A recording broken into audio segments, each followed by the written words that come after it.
ำซุปมะเขือนี่นะทำซุปมะเขือนี่พริกเดี๋ยวจะย่างซุปมะเขือใส่ปลาทูนึ่ง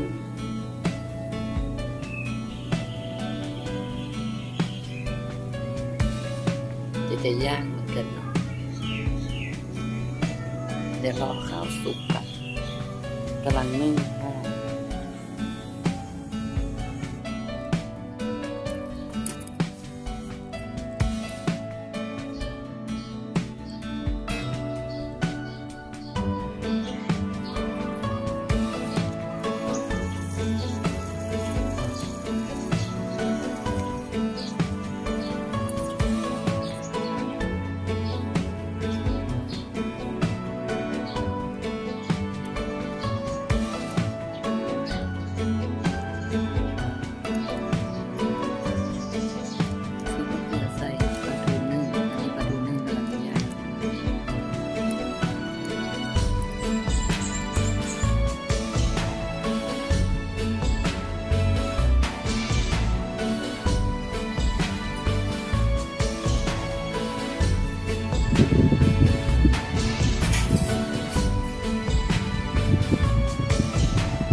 ปลาร้า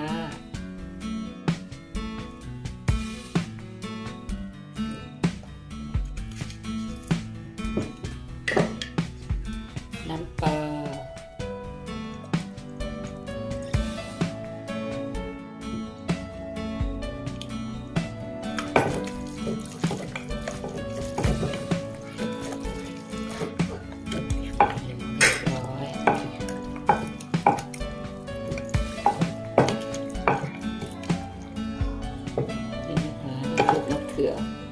ใส่ปลาทูเดี๋ยวเอาผัดสักหน่อย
เรียบร้อยค่ะนี่นะคะนี่นะคะซุปมะเขือใส่ปลาทูนึ่งนี่นะคะ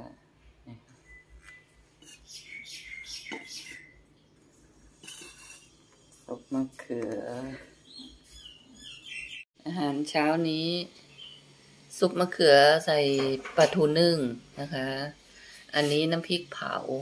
นี่นะคะมีมะม่วงสุกแล้วก็กินกับผักแล้วก็มีข้าวเหนียวด้วยมีข้าวเหนียวนี่นะมีข้าวเหนียวร้อนๆนี่นะคะ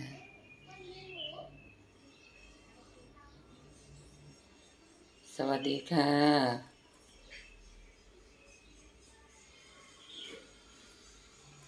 ขอบคุณ FC และเพื่อนๆทุกคนนะคะที่มีกำลังใจให้ย่าน้องคุณ